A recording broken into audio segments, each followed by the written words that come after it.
నాలోన నీ రూపం ముద్రించినావు, మదిలోన స్తోత్రములు పలికించినావు.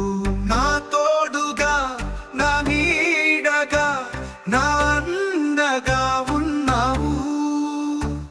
నా ప్రాణమై, నా జీవమై, నా వెంటే ఉన్నావు.